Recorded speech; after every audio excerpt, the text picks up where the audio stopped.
അച്ഛന്റെ രാഷ്ട്രീയ വഴികൾ കണ്ട് വളർന്നയാളാണ് താനെന്ന് നടനും MLA-യുമായ M. മുകേഷ്. വടക്കേവിള പഞ്ചായത്ത് പ്രസിഡന്റായി ദീർഘകാലം O. മാധവൻ സേവനമനുഷ്ഠിച്ചിരുന്നു. ആരോപണങ്ങളിൽ അച്ഛൻ എടുത്ത നിലപാടുകൾ മുകേഷ് ഓർത്തെടുത്തു. തദ്ദേശ സ്ഥാപനങ്ങളിലേക്ക് തെരഞ്ഞെടുക്കപ്പെട്ടാൽ ആ ദൗത്യം മറ്റെന്തിനേക്കാൾ കഠിനമാണെന്നും മുകേഷ് പറയുന്നു. ഷമീർ അബ്ദുൾ മുകേഷുമായി സംസാരിച്ചു. കാണാം. ഒരു തദ്ദേശ തെരഞ്ഞെടുപ്പ് വരികയാണ്. അങ്ങയുടെ പിതാവ് വടക്കേവിള പഞ്ചായത്ത് പ്രസിഡന്റ്, ദീർഘകാലം പഞ്ചായത്ത് പ്രസിഡന്റായിരുന്നു. ഒട്ടനവധി ആളുകൾ സ്ഥിരമായി വന്ന് അദ്ദേഹത്തെ കണ്ടുകൊണ്ടിരുന്നൊരു വീടാണ്. അക്കാലത്തെ ഓർമ്മകൾ, ഒരു പഞ്ചായത്ത് പ്രസിഡന്റ് ഉത്തരവാദിത്തങ്ങളും അദ്ദേഹം ആ തെരഞ്ഞെടുപ്പിനെ നേരിട്ടതൊക്കെ എങ്ങനെയായിരുന്നു? പെട്ടെന്നുള്ളൊരു ഓർമ്മ എന്ന് പറഞ്ഞു കഴിഞ്ഞാൽ ഇലക്ഷൻ വരുന്ന ഒരു കാലഘട്ടം. കുറച്ച് കഴിഞ്ഞാൽ പഞ്ചായത്ത് ഇലക്ഷനാണ്. അച്ഛൻ സ്ഥാനാർത്ഥിയാണ്. അപ്പോൾ ഇവിടെ ഞാൻ പുറത്ത് നിൽക്കുമ്പം ഞങ്ങൾ അന്നൊരു കാറുണ്ട്, KLU 3067. അപ്പോൾ ആരോ 1-2 പേര് ഇവിടെ വന്നു. ഞാൻ പറഞ്ഞു അച്ഛനെയാണോ ഇപ്പോൾ വിളിക്കാം? വേണ്ട, അച്ഛനെ വിളിക്കണ്ട, ഉറങ്ങിക്കോട്ടെ. ഓ, ഇതാണോ കാറ് എന്ന് പറഞ്ഞിട്ട് കാറൊക്കെ ഇങ്ങനെ നോക്കിയപ്പോൾ ഞാൻ പറഞ്ഞ് വിളിക്കാം, എന്താ പ്രശ്നം? ഇവിടുന്ന് ഒരു 4 കിലോമീറ്റർ അപ്പുറത്ത് യഹിയ എന്ന് പറഞ്ഞൊരു കൊച്ചുകുട്ടിയെ കാണാനില്ല. അപ്പോൾ അച്ഛൻ എണീറ്റ് വന്നു. എന്താണ് യഹിയ? എന്താണ് അത്? കൊച്ചുകുട്ടി യഹിയെ കാണാനില്ല. അപ്പം അച്ഛൻ പറഞ്ഞു, ഇന്നേ ഷർട്ട് എടുത്തുണ്ട്, നമുക്ക് പോലീസ് സ്റ്റേഷനിൽ ഇപ്പോൾ ആദ്യം കംപ്ലയിൻറ്റ് കൊടുത്തിട്ട് വേണ്ട ചേട്ടാ, ഞങ്ങൾ ഒന്നുകൂടെ ഒന്ന് അന്വേഷിച്ചിട്ട് വരാം എന്ന് പറഞ്ഞ് അവർ പോകുന്നു. പിന്നീടൊരു 2 മണിക്കൂർ കഴിയുമ്പോൾ നമ്മൾ അറിയുന്നതെന്ന് പറഞ്ഞാൽ യഹിയ എന്ന് പറഞ്ഞൊരു കുട്ടി റോഡ് ഇങ്ങനെ ക്രോസ് ചെയ്തപ്പോൾ 3067 കാറ് ഞാനാണ് ഓടിക്കുന്നത്, എനിക്കന്ന് ലൈസൻസ് ഇല്ല. അച്ഛൻ ബാക്കിലിരിപ്പുണ്ട്. കുട്ടി ഇടിച്ചപ്പോൾ തന്നെ മരിച്ചു. എടുത്ത് കാറിനകത്തിട്ടിട്ട് നേരെ രഹസ്യമായിട്ട് കൊല്ലത്തെ ചുടുകാട് വാച്ചർ, ഈ പരിസരത്താണ് താമസിക്കുന്നത്, അയാളുടെ സഹായത്തോടു കൂടി അവിടെ മറവ് ചെയ്ത് കഴിഞ്ഞു. അപ്പോൾ ഇങ്ങനെ ജാഥ വരികയാണ്. അപ്പോൾ പോലീസുകാർ വന്നപ്പോഴത്തേക്കാണ് അറിയുന്നത് ഈ ചുറ്റിനും പോലീസ് അന്ന് തോക്കൊന്നുമില്ല, ലാത്തിയും അതും ഇതൊക്കെ ഈ വീടിന് ചുറ്റും അവരങ്ങ് നിറഞ്ഞു. കാര്യം ജാഥ വരുവാണ്. അപ്പോഴാ CI ആണ് പറഞ്ഞത് ഇങ്ങനെ ഒരു സംഭവമുണ്ട്. അപ്പം അച്ഛൻ പറഞ്ഞു, എനിക്ക് ഇന്നലെ നാടകം ഉണ്ടായിരുന്നു, പിന്നെ എങ്ങനെയാണ് വണ്ടി ഇടിക്കുന്നത്? അല്ല, അവർ പറഞ്ഞു കഴിഞ്ഞാൽ ഒന്നും വിശ്വസിക്കുന്നില്ല. അവർ ഭയങ്കര രോഷാകുലരായി വരികയാണ്. അച്ഛൻ തന്നെ പിന്നെ നമ്മുടെ കുറച്ച് സഖാക്കളെല്ലാം വന്നപ്പം അവരടുത്ത് പറഞ്ഞു, ഈ യഹിയയുടെ ഏതെങ്കിലും റിലേറ്റീവ്സ് എവിടെയെങ്കിലും ഉണ്ടെന്ന് രഹസ്യമായിട്ടൊന്ന് അന്വേഷിച്ചുകൊണ്ട് വന്നു പറഞ്ഞു.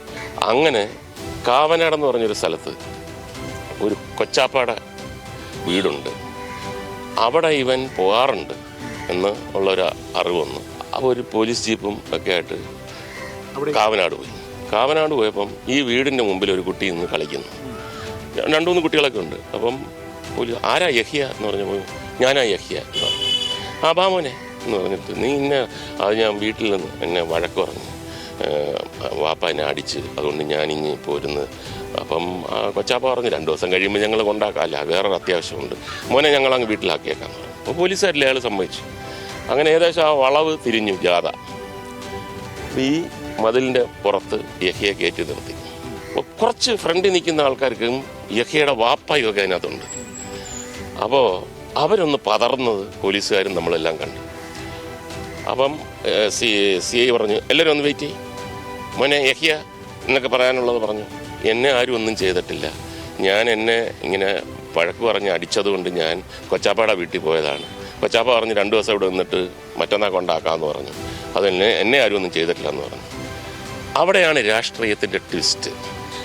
ജാഥയുടെ എൻഡ് ഇതായി, ഏറ്റവും ബാക്ക് ഫ്രണ്ടായി തിരിച്ചു പോവുകയാണ്. നേരെ അച്ഛനെ ഫ്രണ്ടിൽ നിർത്തിയിട്ട് സഖാക്കളും അവരെല്ലാവരും കൂടെ, ഇവിടുത്തെ ആൾക്കാരെല്ലാവരും കൂടെ ഓ മാധവ സിന്ദാബാദ്, ഓ മാധവ നേതാവ് എന്ന് പറഞ്ഞിട്ട് തിരിച്ച് അച്ഛനെ അനുകൂലിച്ചുകൊണ്ടുള്ള മുദ്രാവാക്യം വിളിക്കേണ്ടി വന്ന ഒരു പ്രത്യേക തരത്തിലുള്ള ഒരു സംഭവം. ആ ഒരൊറ്റ ജാഥയിലാണ് ആ പ്രാവശ്യം അച്ഛൻ്റെ പാർട്ടിയും ജയിച്ചത്. ഈ പഞ്ചായത്ത് പ്രസിഡന്റ് പണിയാണോ MLA പണിയാണോ കൂടുതലും?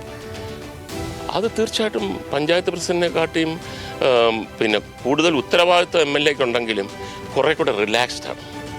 കാര്യം നമുക്ക് വലിയ കാര്യങ്ങളാണ് ചെയ്യാനുള്ളതെങ്കിലും അതൊക്കെ ഒരു സമയമെടുത്ത് നമുക്ക് ചെയ്യാനുള്ള ഒരു സാവകാശമുണ്ട്. പഞ്ചായത്ത് പ്രസിഡന്റ് എന്ന് പറഞ്ഞാൽ അങ്ങനെയല്ല, ഡേ ടു ഡേ അഫയേഴ്സാണ്. ഇപ്പം MLA ആയിട്ടിരിക്കുകയാണ്, പാർട്ടി പറയുകയാണ് ഒരു പഞ്ചായത്തിലൊന്ന് മത്സരിക്കാൻ പറഞ്ഞാൽ M. മുകേഷ് മത്സരിക്കും. അത് നാട്ടുകാരടിക്കും. കാര്യം നമ്മുടെ കീഴ്വഴക്കം അതല്ല. കാര്യം ഒരു മുകളിലോട്ട് പോകുന്ന ആണ് നമ്മളുടെ ഒരു ഇത്. പിന്നെ ഇനി അതിനുള്ളൊരു ബാല്യമില്ല. ഒരു പഞ്ചായത്ത് പ്രസിഡൻ്റൊക്കെ ആകാനുള്ളൊരു ബാല്യമില്ല. എപ്പോഴെങ്കിലും ഈ തദ്ദേശ തെരഞ്ഞെടുപ്പിൽ വോട്ട് ചെയ്യാൻ പറ്റാത്ത സാഹചര്യങ്ങളുണ്ടായിരുന്നു? അങ്ങനെ കഴിവതും ഞാൻ ഇതുവരെയുള്ള ഒരു വോട്ടും ഒരു പ്രാവശ്യം കണ്ട ഞാൻ വിദേശ രാജ്യത്തായി പോയി എന്നുള്ളത് കഴിഞ്ഞാൽ എവിടെയാണെങ്കിലും അത് ആൾക്കാർ നമ്മളൊരു രാഷ്ട്രീയ പശ്ചാത്തലം വെച്ചുകൊണ്ട് തന്നെ സിനിമയിലുള്ള ഡയറക്ടറും പ്രൊഡ്യൂസറും എല്ലാം നേരത്തെ തന്നെ മുൻകൂട്ടി പറയും അയാൾ അന്നത്തെ ദിവസം കാണത്തില്ല കേട്ടോ, കാര്യം അവരൊക്കെ രാഷ്ട്രീയവുമായിട്ട് ബന്ധമുള്ള എന്ന് പറഞ്ഞിട്ട് വിടും. അച്ഛൻ മത്സരിച്ച സീറ്റ് ഇപ്പോൾ കോൺഗ്രസിൻ്റെ കയ്യിലായിരിക്കും ഇപ്പോഴത്തെ നിലവിലെ സാഹചര്യത്തിൽ. ഈ തെരഞ്ഞെടുപ്പിൽ ഈ സീറ്റ് തിരിച്ചു പിടിക്കുമോ? തിരിച്ചു പിടിക്കണമെന്ന് തന്നെയാണ് നമ്മളുടെ ആഗ്രഹം. നാച്ചുറലി തോൽക്കാൻ ഒരു കാരണവും ഞാൻ കാണുന്നില്ല. തീർച്ചയായിട്ടും വടക്കേവിള എന്ന് പറഞ്ഞ ഈ സീറ്റ് കോൺഗ്രസിൻ്റെ കയ്യിലാണ് ഉള്ളത്. ഇത്തവണ ഈ സീറ്റ് LDF തിരിച്ചു പിടിക്കുമെന്നാണ് മുകേഷ് പറയുന്നത്. ആവശ്യമെങ്കിൽ സ്ഥാനാർത്ഥിക്കൊപ്പം പ്രചരണ രംഗത്തും അദ്ദേഹം ഉണ്ടാകും. ക്യാമറ പേഴ്സൺ വിജീഷിനൊപ്പം ഷമീർ, ന്യൂസ് മലയാളം, കൊല്ലം.